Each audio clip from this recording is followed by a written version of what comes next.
अस्सलाम वालेकुम। Biology 9 chapter number 1 introduction to biology lecture number 7 part 2। हमने रिसेंट लेक्चर में पढ़ा था लेवल ऑफ ऑर्गेनाइजेशन का level, subatomic and atomic level, जिसमें हमने पढ़ा था कि सब एटॉमिक पार्टिकल जब मिलते हैं तो वो हमारे पास एटम बनाते हैं और एटम के मिलने से हमारे पास मॉलिक्यूल्स बनते हैं। आज का जो हमारा टॉपिक है उसका नेम है मॉलिक्यूलर लेवल।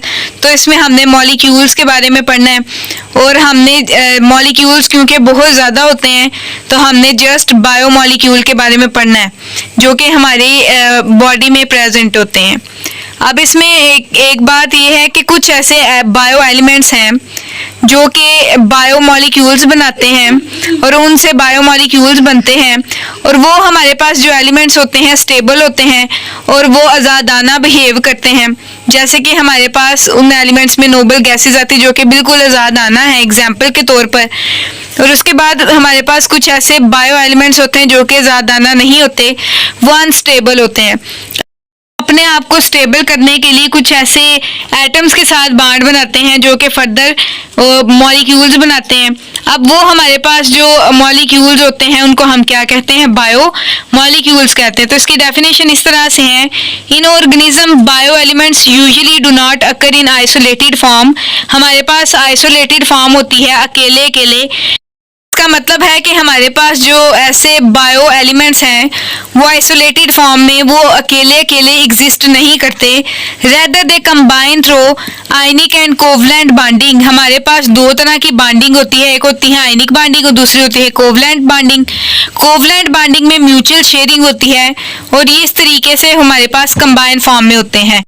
जब ये हमारे पास मॉलिक्यूल्स हैं ये एटम के साथ कंबाइन बॉन्ड बना लेते हैं तो इसके बाद ये क्या हो जाते हैं, स्टेबल हो जाते हैं और स्टेबल होने के साथ साथ ये हमारे पास एक बायो मॉलिक्यूल्स बनाते हैं। The stable particles form by such bonding is called as molecules and bio molecules. उसके बाद हमारे पास जो बायो मॉलिक्यूल्स हैं वो 1000 की रेंज में हमारी बॉडी में होते हैं, मतलब वो बहुत ज़्यादा फॉर्म में हमारी बॉडी में प्रेजेंट होते हैं। An organism is form by numerous number of biomolecules of 100 of different type. हमारे पास 100 किस्म की डिफरेंट टाइप्स के होते हैं हमारी बॉडी में। These molecules are the building materials and are themselves constructed in great variety and complexity due to the specific bonding arrangement।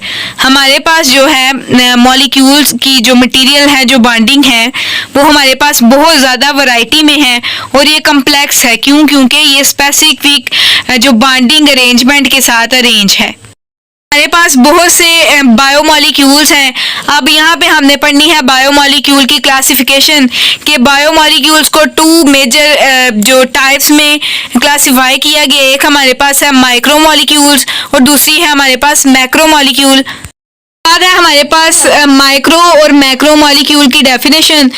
तो micro means होता है स्मॉल, मॉलिक्यूल्स मीन मॉलिक्यूल्स। ऐसे मॉलिक्यूल जिनका मॉलिक्यूलर वेट कम होता है उनको हम माइक्रो मॉलिक्यूल कहते हैं। उसकी एग्जांपल क्या है, हमारे पास ग्लूकोज और वाटर।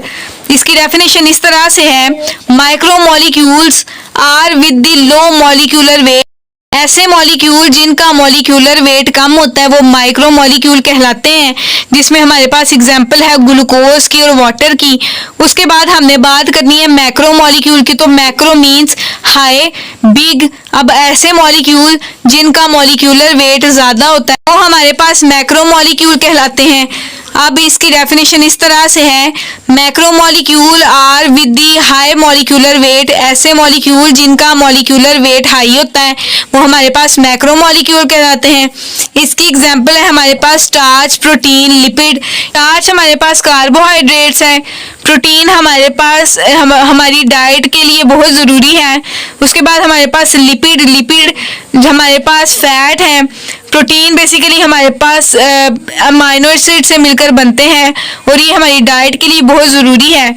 ऐसे ही हमारे पास लिपिड भी बहुत ज़रूरी है और स्टार्च भी बहुत ज़्यादा ज़रूरी है। ये हमारे पास ऐसे मॉलिक्यूल हैं जो कि हाई वेटेड होते हैं, जिनका मॉलिक्यूलर वेट बहुत ज़्यादा होता है और वो माइक्रो मॉलिक्यूल की एग्जांपल है।